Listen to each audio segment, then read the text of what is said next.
Hello, welcome to the third conversation in this series of Profound Experience of Poetry Book Club bonus features.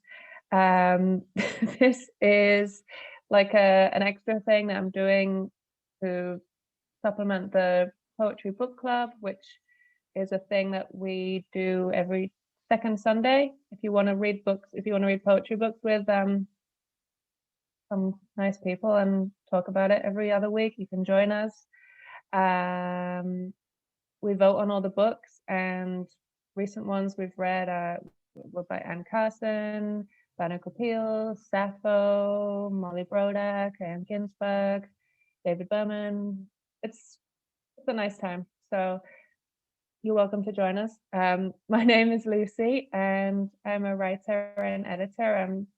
I founded Profound Experience and Shabby Dollhouse, and yeah, I just feel like talking to people, and there's not really any reason behind it apart from to just like record this sort of strange moment in our lives and to discuss our lives in literature, and yeah, just to like have some fun, because probably we wouldn't otherwise have these conversations.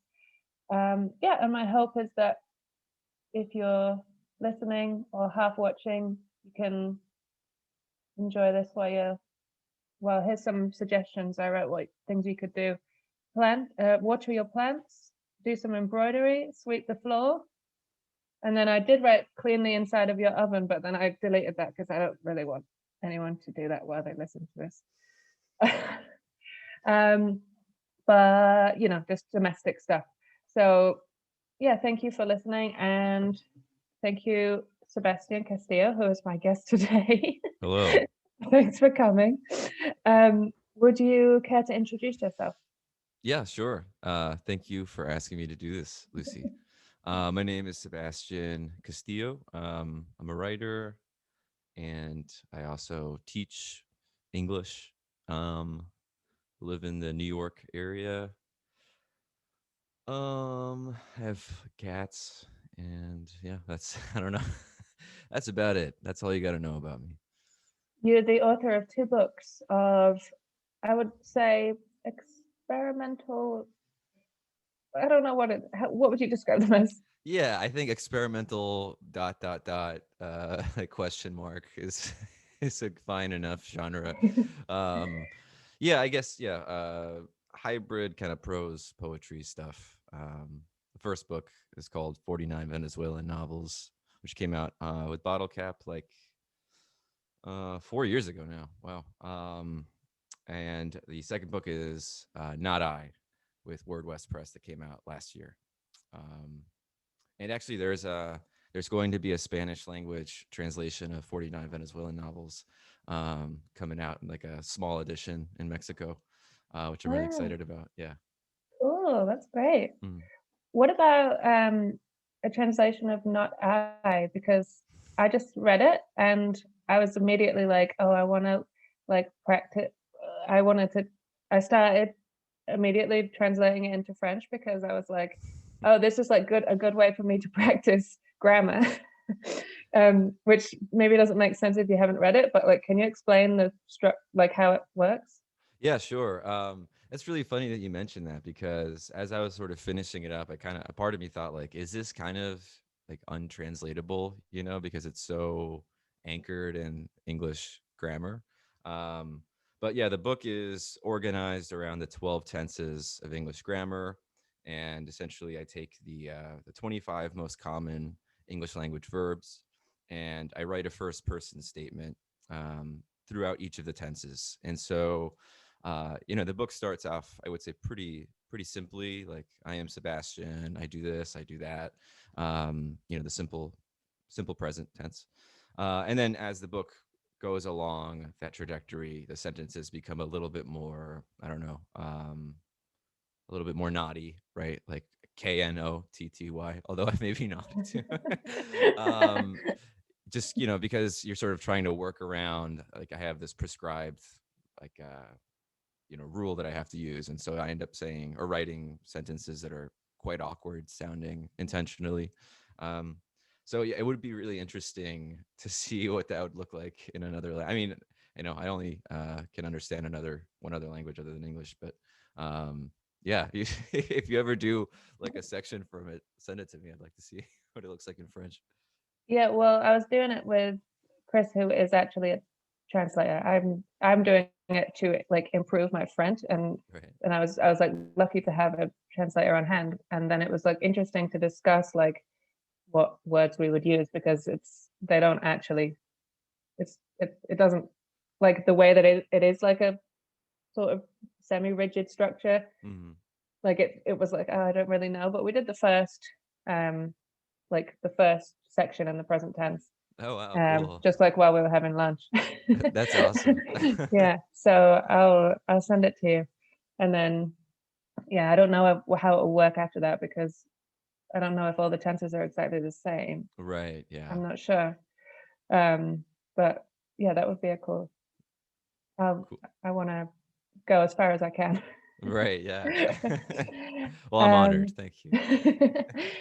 so every person I've spoken to so far on this, like this isn't intentional, but I guess it might just be the way like that my life has worked out. But like you're the third guest and you're the third person that I've met because of Shabby Doll House. Hmm. Um, so I we well I published because it was before anyone else even was involved. A story of yours in I think it was 2012, right? 2012. Um, Yeah. yeah, and so that's really cool because it's a long time ago. Um, Yeah. Almost 10 years. yeah, but it made me. I read the story again today Oh wow, I haven't read it in because years. yeah, it's good. Oh, good. I'm glad.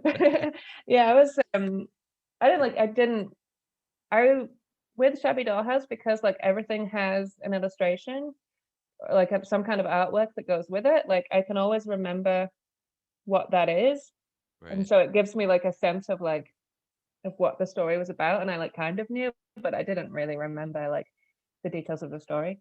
Um, and then I was like, oh, cool. Like I'm glad, like for your sake and for mine, that I still like this. And but also it I was feel like like I would be a harsher critic probably if I reread it, but it's understandable. maybe yeah, Yeah. but it was interesting because it was like, oh, this is like 9 years ago, but um, it's still I felt like you were doing you. It seemed to me that you're still doing kind of the same thing, and that same thing is like very different to like what everybody else in this. I don't know this. Are we part of something? If we are, like, I don't think you're the same as anyone else. Oh, thank you. um, so it was like, oh, there's like definitely consistency in from then to now. Like you can definitely see something there. Yeah, I feel like I actually have a few things to say. The first is just that yeah, I do feel like in the last, I started writing when I was maybe um like 21 or so, and which I feel is maybe like later than a lot of people I know. A lot of people who are writers, and I ask them when they started, they say like, oh, since I was a kid. And I never really tried it or took it seriously till I was like in my early 20s. But I feel like yeah, it's sort of been like I've always had a kind of, I don't know, uh idea or project or thing that I'm going towards, but have just only become. I feel like the biggest difference is that I've just become maybe more confident in that articulation. Like, oh yeah, this is what I want to do. Like I'm not like questioning myself. Um, but the other thing I wanted to mention is that I think you know this already, but that story was the first thing I ever published in my life, and I still remember to this day, like um, I saw, I think on Twitter, I was like, oh, there's this new magazine, Shabby Dollhouse, and like I've never, I think at that point I had maybe submitted stuff like one or two times and it wasn't accepted, and I had the story, and I was like, you know what, maybe I'll send it. And this was a period of my life where I was like really really depressed because I had graduated from college and it was still in that kind of like post 2008 era, and I just like nobody was getting jobs, and I was working at a liquor store, and it's like I was what I mostly did was just this liquor store had a very small sort of back section where all the liquor was stored.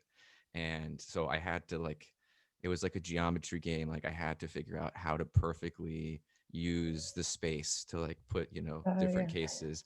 So it was this incredibly tedious job. And, but once in a while when there was nothing happening, my boss would let me just sort of sit on like a flimsy chair in the back and just sort of look at the ground. And I think this was like right after I had first gotten a smartphone for the first time. So I was like, oh, I can look at my phone. Like that's a new thing I can do. Like, and I remember I opened my email and there was an email from you, and it was you telling me that you wanted to publish the story. And I remember I just like I had like an uncontrollable smile on my face. Like I just felt so ecstatic. And I remember trying to hide it from my boss because he would be like, "Why are you just like smiling like that? Like you're like sitting in this dingy basement, like smiling psychotically to yourself." But I just still have such a like vivid memory of that moment. Yeah. Oh, that's so cool. Yeah. I mean, yeah, I think everybody has that experience, right? But I don't know why it feels like such a big deal. But the first time like somebody tells you like, yeah, you can do this, it's like, oh my God, really? Like Yeah, yeah, totally. so exciting. Um, yeah, that's like, but I was thinking about it from the other side, like today after I read the story, because I was like, well, thank God that like people like you were sending me really good stories to a thing that like barely existed. Like it just started, and like you like trusted me with your work, and then it became like a great thing because people, I don't know, showed up. Yeah. And I feel like also I felt like at that time too, and not just then, but like in the next 5 years when you were doing Shabby Doll House. And I feel like I saw a lot of people say this, that there was sort of like it was like one of the most distinctive literary magazines because of what kind of work it included. Like I think I remember like Ben Fama or someone tweeting like Shabby Doll House, like this is the greatest literary magazine or whatever. And I was like, yeah, you're right. I agree. It is. I don't know. Um, but yeah, yeah, it was good. I want to like, I'm starting to think about doing something else with it. I don't think, but I don't really know what it is yet. But I don't think it's like done forever. Right. Um, Just a little break. yeah, they're just like having some profound experiences for a while. Right. Exactly. But I feel like my true like roots are being a shabby doll. Actually, I want to ask you. I don't think I've ever asked you this. Where did you get the name from? I was like, wait a second, you can't ask me questions Oh, sorry. about no, but it's okay, you can. Um, no, the name is like there's an Elvis Costello song called Shabby Doll, Oh, and that I like liked, but never really thought was like that special. Um, but then there's a Fiona Apple cover of that song, which like is just amazing. Like she right. like did it live, and it was I just like watched that and just like was like, oh my God, like she's like so like she like became the Shabby Doll. Right. Um, and yeah, like when you're just like trying to think of names for stuff, and I like you're like putting all these words together like press or house or Right. review or whatever, and then when I thought of that with house, it was like it's like it's not like a publishing house, it's a dollhouse. So it just, but it's like a shabby one. It's not because I didn't like know what I was doing at all. So Right. I knew that it had to be like it was like very DIY, obviously. Right. So it just kind of embodied the feeling. Right. And I recently started thinking like, well, this is about you. Hey, we can go off the rails. It's fine. It doesn't matter. But yeah, I guess when I think about it, like how if I like bring it, if I like use that same like I don't know what it is like if I continue it, like can it remain shabby? Like will I be shabby for the rest of my life, or like now that I like know a little bit more, would I be something else? Upgraded dollhouse. Yeah, would it simply be Dollhouse? I don't Yeah, know. yeah. um, but yeah, so that happened, and that was like, I mean, that yeah. Thank you for sending your story, and I'm glad that it like made you smile in a liquor stock. It did. It did. Because, um, and then I remember like a year or so after that, I don't, I keep talking to people about how I met them, which doesn't really matter, but it seems that there's quite interesting stories sometimes Mhm. related to these things. But do you remember where we actually met in like real life? Um, the first time, I think it might have been like at a reading, right? In New York. Yeah, yeah. It was the launch for Taipei by Tao Lin. Oh, right. Yeah, yeah, yeah. And I remember like you came over and you were like, "Hi, are you Lucy?" And I was like, "Yes." And then you were like, "I'm Sebastian." I was like, "Oh my God, Yeah, yeah. wow." um, and then I think that was it until like a few years later, you came to Berlin Yeah. and we like met up. And since then, I've seen you in loads of places. Like we were in Philadelphia, you hosted Mhm. a reading that we did, and then you came to Paris when I was there. Yeah. I think that So was the last time. yeah, Yeah. memories. Yeah.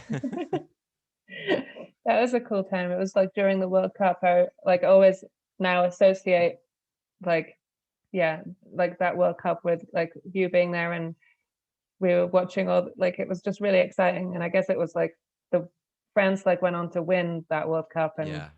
but when you were there, it was like England was still in it, and then your friend was from Brazil, your friend Robert, and we were Yeah, like, yeah. I remember we watched one game in a bar, and it was I think it was England against Colombia, maybe. oh yeah, I And I think just remember like it was like there was like one big projector, and like the bar was like split down the middle, like the people who oh were on no, England's side and people who were like wait, Team Colombia. was it Sweden? They were like in yellow, but yeah, I don't I remember. But that uh I don't. or was Yeah. I thought it was Colombia. Well, I don't know. But I just remember it was just so funny. Like like at any moment, only half the bar was screaming. You know. yeah. Oh, it's yeah. I'm obviously like I don't really like national displays of, Yeah. I don't either. But but it is fun at the same they're time yeah they're during very fun. during Yeah. that like 4 week period when I like remember that I'm from England. Um, so one thing I guess like one thing that I think of when I think about you and your writing is that like you can tell that you're a definitely a reader. Like you, I feel like I think of you as like one of the most well-read people I probably know, Oh but wow. I don't know. I haven't got a list, but if I start one now, I would put you on it. Okay. Thank you. But I feel like you read like very widely as well.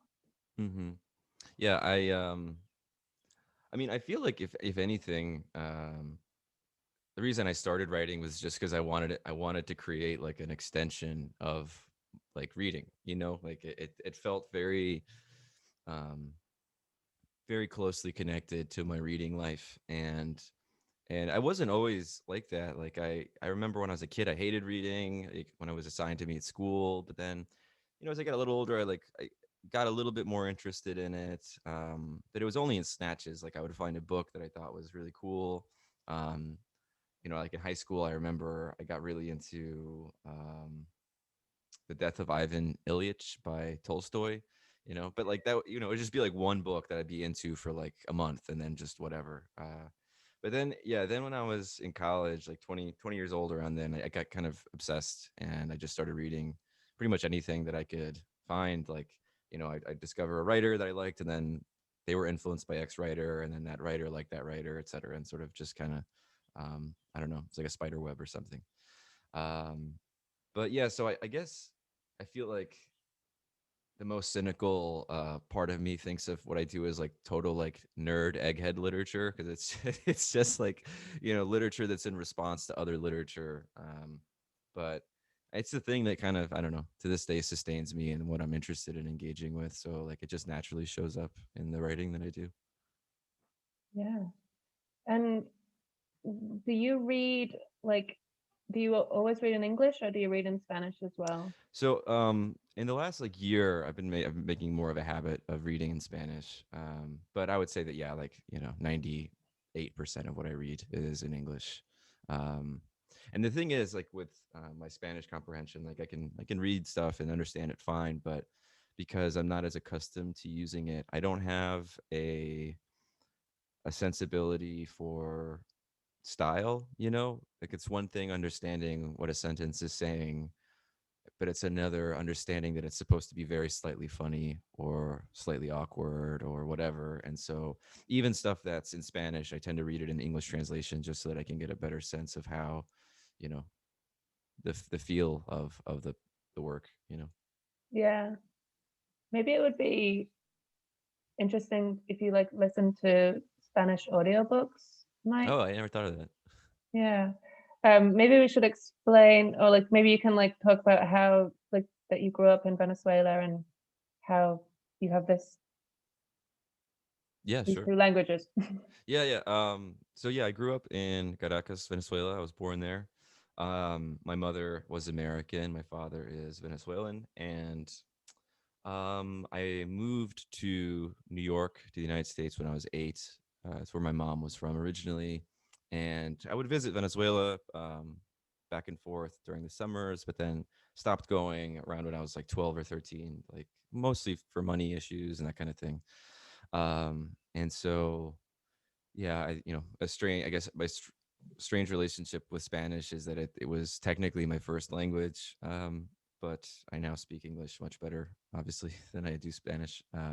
So it's always been like a weird struggle because I mean I would say that in the last few years I've made more of a like deliberate effort of getting better, of becoming more comfortable in that language, but uh, because of that,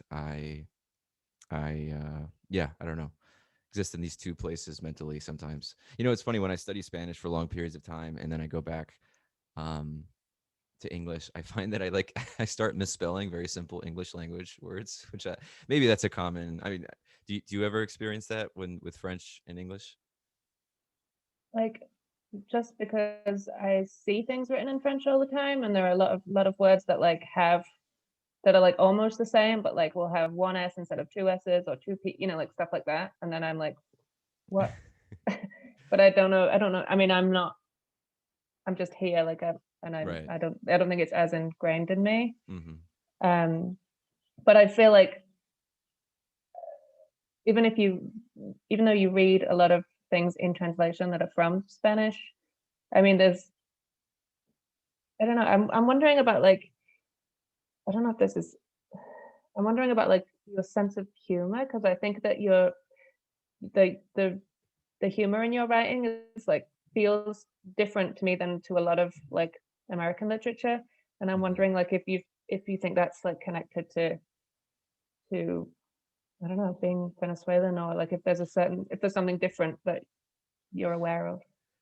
Yeah, what's funny is that this reminds me of I sent a story like a year or two ago to a friend just to see like, like hey, I just wrote this. What do you think? And his response was that it was very European, uh, which I thought was a um, funny response. And I think he was specifically, referencing kind of like I don't know, mid-century like German European writers or something like that.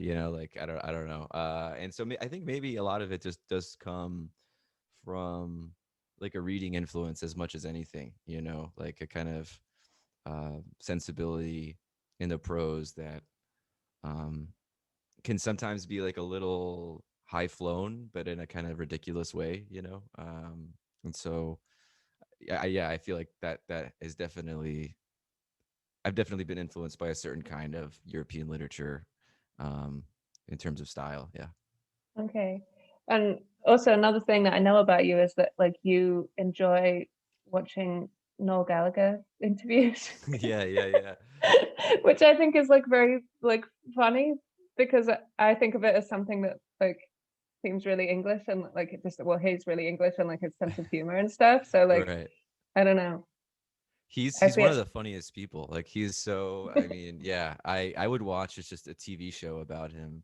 Um I don't know what happened to me. Like I get this is the beginning of the pandemic, and I just like I have a bad YouTube habit, which I'm getting better with, where I'll, YouTube will recommend a video and I'll just keep going down the rabbit hole. And it's like, wow, like an hour and a half has passed and I just watched like, check out what this weird beetle does, you know? It's like, why did I watch that? I mean, I guess I don't regret it, but that happened with Noel Gallagher, where I remember years ago watching.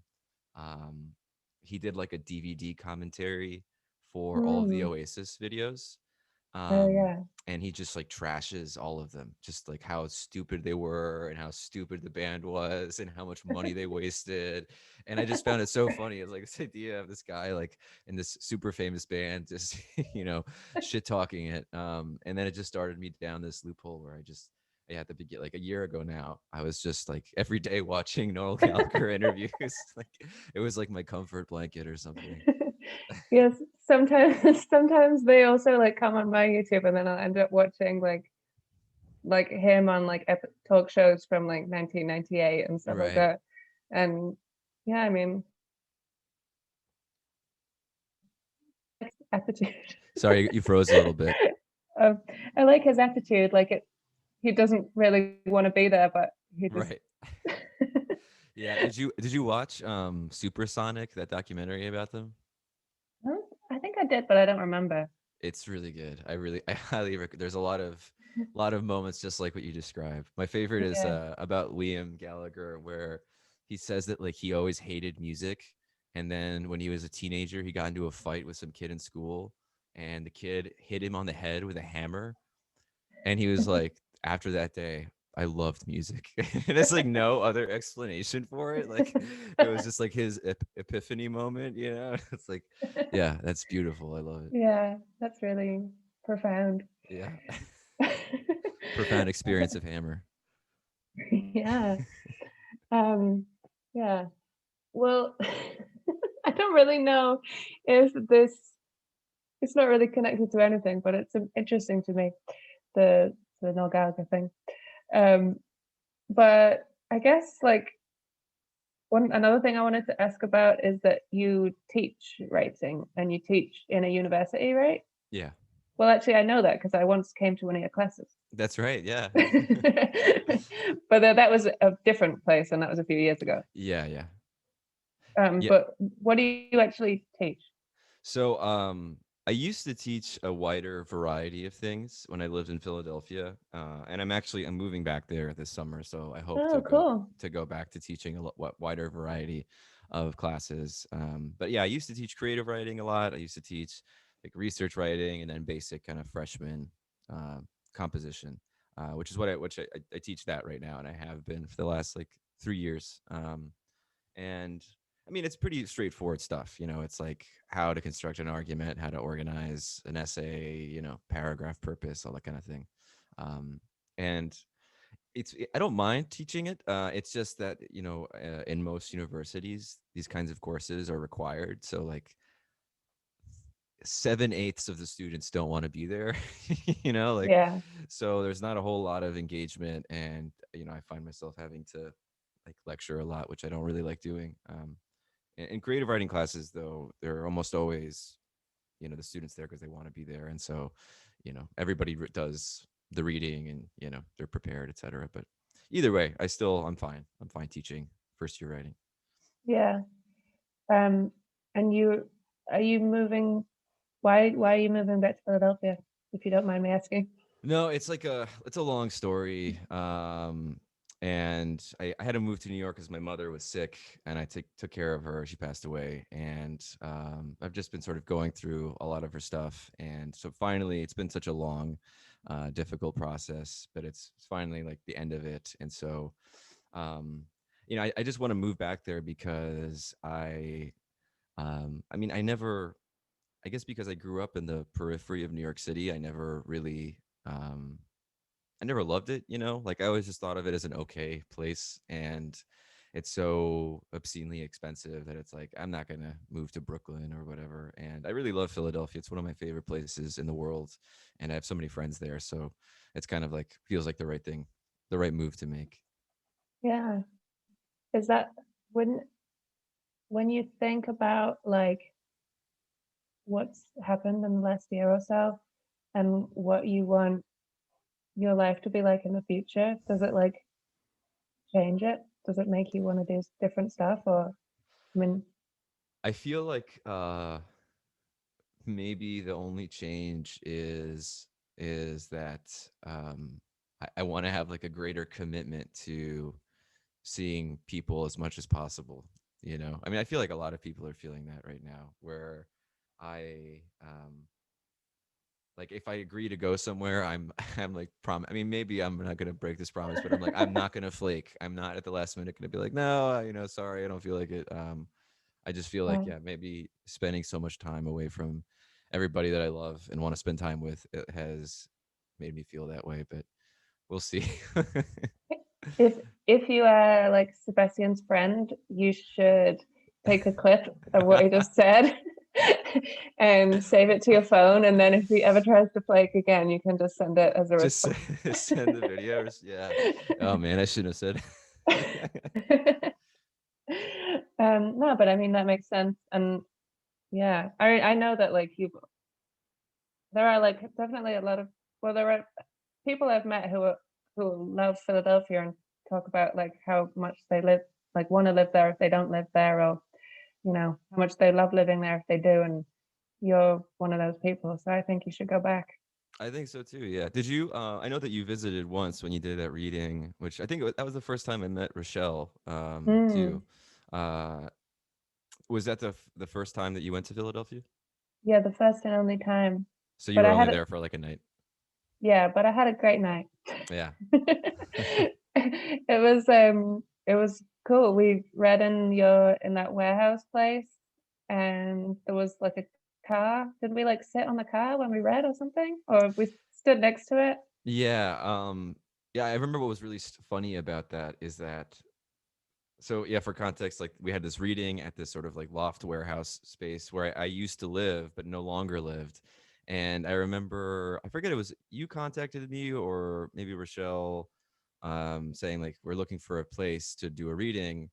And so I called my old roommates like, hey, like 20 random people are gonna come over to your house to do like a poetry reading. Is that cool? And he was like, yeah, whatever. Like, I don't care. Like, that's fine. And they had a bunch of props from like a play, and one of the props was like half of a car, like split in the middle. Ah, And right. It wasn't usually there. no, it wasn't there when I lived there. But and I was like, well, I guess this is good if, like, for good scenery for poetry reading. It worked really well. And I felt like I don't know if that reading was typical of like the scene of the literary scene, probably not, but it felt like, oh, everyone here is like really young and like cool and queer and sort of I don't know. I was just like, oh, this is like a great environment. Yeah, it was like I remember it being like a really low key, like super fun reading. I remember Yeah. um somebody I forget who it was, but somebody got up to read their poetry and like an ambulance parked right outside the window and it was like Yeah. blaring into the house throughout their entire reading, so like nobody could hear it. But I forget who, maybe it was Theo. I don't remember, but they were like, yeah, whatever, like let's just do the reading. Also, I remember that I was reading from this chapbook called The How to Be a Perfect Bride, which Oh yeah. came out like around the same time, and it's like all about like getting married for like visa reasons and I don't know cancer, and it's like serious. But like at the beginning of the reading, I was like, "Hey, raise your hand if you're married," and everyone was just like, like, like, like literally no one. Everyone was like 19. Yeah, I yeah. was like, "Okay, cool. Well, you're gonna love this." But yeah, I think it went down fine. Yeah. Um, but yeah, that was fun. I guess I want to like go on like a tour when we can do things. Like Yeah. definitely need to do some kind of profound experience of work. Would you come to the States, do you think? Oh yeah, like when we can. Right. Yeah, definitely. I mean, I don't know when that'll be, but there's like, I don't know. One like great thing about doing this book club and like kind of like seeing people regularly and stuff, like I feel like there's still like a strong like sense of community amongst Right. everyone involved in it, and like I think people will be down to travel and do some stuff, right? Right. Yeah. You want to come? Yeah, sure. I'm down to party. Yeah. All right, let's do it. Just like generally in the future. Right. At some point. Um, I guess I want to talk about well, I don't really know how to talk about this, but you have a short story collection that was going to be published. Yeah. And now, well, we don't know what will happen to it. Hopefully one day it will be published, but do you want to talk about that? Yeah, sure. Yeah, I mean, so I have a book of short stories, that I've been working on for, at this point, like, I don't know, the oldest story in there is maybe 6 years old or something. So it's sort of slowly kind of just been adding to it, and I felt like it was ready to send out last year, and um, on a whim, I sent it to Giancarlo Di Trapano from Tyrant Books, just because I admired him and what he did for so long. I liked so many of the books he published, and I didn't think he was going to even respond, and he did. He responded, and he said like, "Hey man, like I'm gonna read through the book, and I'll let you know." And then we started talking on WhatsApp, and he was really enthusiastic, and he said, "Yeah, let's do it. I want to." He's like, "I'm starting a new press called The Trapano." Which I thought was a very like cool move. It's just the name of your press Mhm. is your last name. Um, and he was super enthusiastic about it, and it was just like it was so surprising, and also I don't know. It made me feel great, obviously, because this is a person who I admired so much, and he was feeling, he was giving this sort of positive, extremely positive feedback.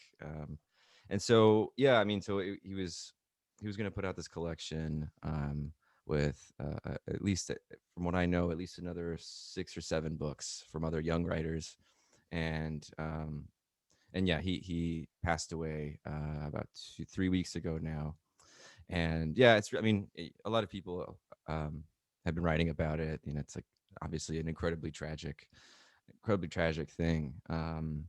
But I think I mentioned to you in the last email exchange that we had that for me it's more disappointing that it's just like this great person who I was just starting to get to know, and I thought maybe this could be the beginning of a great friendship, and that's that can't happen anymore. It's hard to accept, um, but I do think that I think you were saying this in the last email that it's like I think he's been a really big inspiration to a lot of people to sort of just like do what you want to do. I feel like that's kind of the image that a lot of people have of him. Like he just started this press on his own with a bit. He kind of had like a fuck you attitude, like I'm gonna put out the books that I want to put out that I think are good, um, and a lot of people admired that. So, and I think that's been really, yeah, important and inspirational for a lot of people, both writers and publishers. Truly, yeah, it's so sad, and it's such a enormous loss because there was so much that he already did, but yeah, Yeah, just like I don't know, we don't even know like what else would have happened, and I feel like um just like having someone like that around who was just making like doing such great work and um like creating like these just like creating like a whole scene and community and like hmm and these books that like wouldn't exist anywhere else. Like even if you weren't like directly involved in that, or even if like that wasn't like your like closest friends or whatever, it's still like it helps like everybody in literature who's alive, like Yeah. who's doing stuff. It helps everyone to have like um someone who's like is that talented and like takes it so seriously and like just it's just like inspiring to everyone. Yeah, I feel Um like one thing that I really appreciated about him too is like I think this was like years ago I read an interview with him where, he was talking about Tyrant, and he said that the issue with a lot of bigger literary magazines is that it's not it's like there's like board members and there's like a committee that decides like collectively like we will publish X writer and X writer will be the writer that people talk about or whatever. And so he says that it kind of feels like an algorithm or something. It feels sort of devoid of a kind of human element. And I think that for him it's like, yeah, everything that he published, it was like he published it because he believed in it, like he thought, and what I also think is super cool about Tyrant is that like if you look through their catalog, it's extremely diverse. Like the writing, so it wasn't just like, oh, he likes this one type of writing and that's the only stuff that he put out. It's incredibly diverse, um and yeah, it's just, as you were saying, like put out work by a lot of people who otherwise maybe wouldn't have had that kind of you know um visibility or whatever. and also like to like have the small press like it's like an independent press, but like really sort of professional seeming. Hmm. Like Yeah. the quality of everything was just really high, Yeah. and that's like and like sets the bar higher for everybody else, right? And like everybody, I don't know, it just yeah, I definitely like I very remember, yeah, I remember when I first met David from Word West, who published Night Eye, and we were talking. And I was just talking to him about how he started the press, and he literally said, like, I just wanted to do something that like John Carlos doing with Tyrant. Like he said, like he said that was like his big inspiration. And so yeah, I just think like as you were, yeah, it's like you could see that there was something there, something really special and important to a lot of people. yeah, yeah. It really makes me think that like yeah, we have to do like as much as we can, like while we can. Hmm. Um, I don't know what that will look like. I don't know what that looks like, but it like just reminds me that like I don't know, it's important, right? Like when Totally. like to use like the skills that we all have, which are all different, and like you need people who are editors and you need the right like you just need everybody to be like working together to like come up with this stuff that like really helps and is um sort of I don't know as far as I as far as I'm concerned is like the most important thing that you can like do in your life. Yeah, I mean, I think you do that a lot, and I think, I mean, even something like this where you're talking to people, that is in the book club that you create. It's like I think this stuff is really useful to a lot of people, like the book club in particular, and like profound experience. It's an opportunity for people to do something exciting and to feel excited by life. It's yeah, Yeah, it's important. Yeah. well, we've got to keep doing it. Yeah. Um, so I guess like obviously you don't really know what you'll do with that book, but there's no No. rush to do anything. Yeah, I mean, I don't really know. But yeah, I'm not really. It's not a huge priority right now. It's like, as I said, I'm moving, and so I got a lot of other things to think about. Yeah, But yeah, hopefully one day it'll be out in the world. yeah. I hope so. I mean, it will be. Is it is it finished or are you still were you still working on it? Yeah, I mean, it's right now it's like 22 stories, and there are two or three that I may add. But I mean, it's like I think the first draft it was like 28 stories, and um they're all short too, you know. So like some are like a paragraph long. But it's always my experience where, especially both poetry collections and story collections, where it's like it's hard to maintain a kind of continuous energy, you know, especially if they're on the long side. And even like as a reader, sometimes in the short story collection, if it's particularly long, and I'm like halfway through, and I feel like I kind of get the sensibility of the writer, what they're doing, and like I start reading a story and I'm not as into it by the second page. I'm like, oh, I'm gonna skip to the, you know. So like a part of me like wants to make it as like short as I can, just because I like the idea of someone reading it either in a sitting or two short sittings. I remember I was talking to my friend Kit Schluter, and he put out a book of poetry last year, Puro's Fingernails. It's called. It's really good.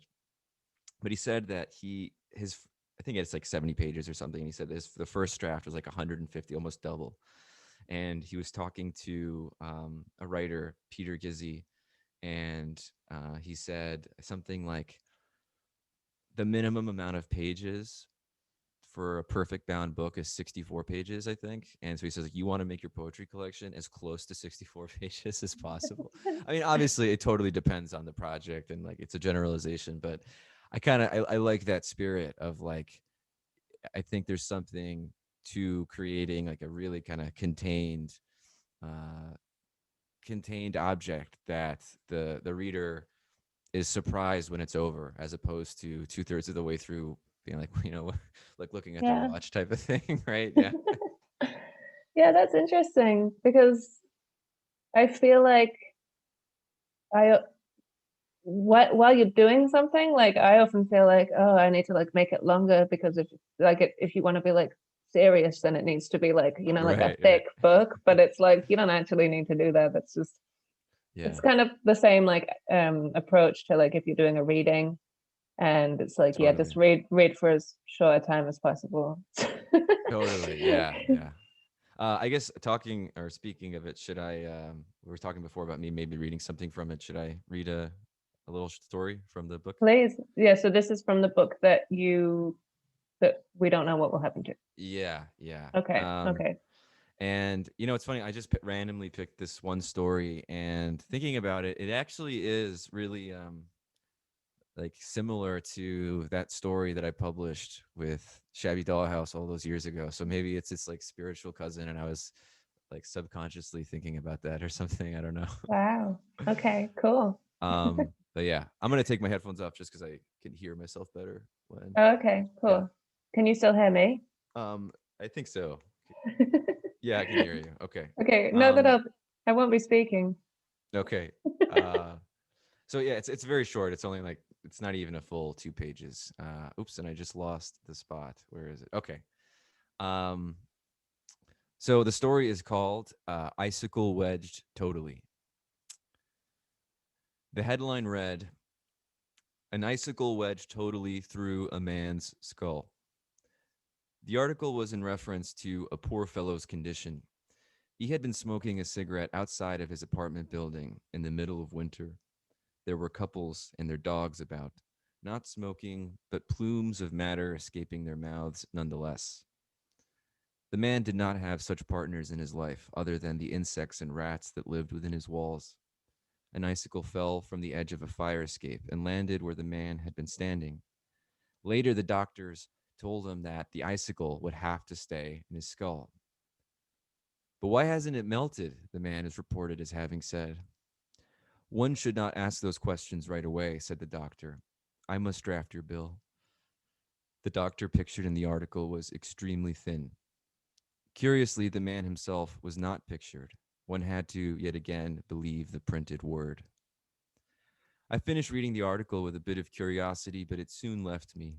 Later, the house lizard, Horace, ripped the newspaper in half, and the headline merely said, Icicle wedged totally. I let Horace have at it. I felt he would get more out of the paper than me. My day proceeded as usual. Lazy declarations of war against my life's decisions, a visit to the parking lot of my mind, a slow stroll through the neighborhood, peeking into the windows of beautiful, fully clothed strangers.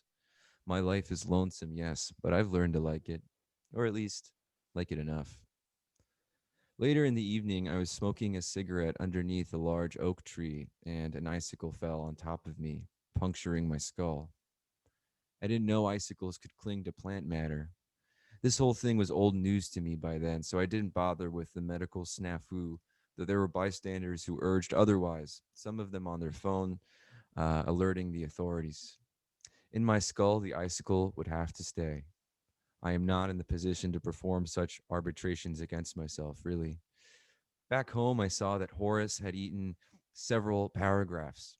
The headline now read, Wedged Totally. That sounded something like a sandwich advertisement, which settled the matter of dinner. Pastrami on rye, though no mustard due to my sensitive stomach. Every day one stumbles around, wondering what they will have for dinner. No sooner had I placed the last bite in my mouth when I heard a knock on my door. Journalists.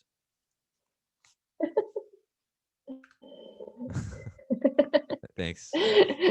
Wow.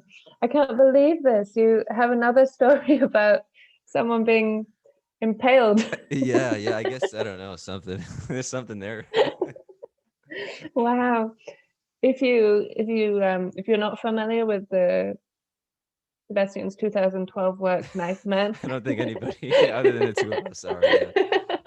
then you'll have to check it out. I'll put the link in the video. Well, thank you so much for reading. Yeah, thank you. Thank you for having me on this. You're very welcome. And I I'm a little bit disappointed because nobody came and unexpectedly sat in your chair. Yeah, I was waiting to. The whole time I was like, maybe they'll just come and quietly watch. I know the second I'm gonna click, disconnect on the Zoom reading, someone is gonna barge right in. Yeah. um, but yeah, I think we could definitely talk for a lot longer, but we can just do that another time, hopefully. Um, I, I yeah, I'm happy that we did this. Yeah, me too. All right. Well, yeah, thanks for another profound experience of poetry.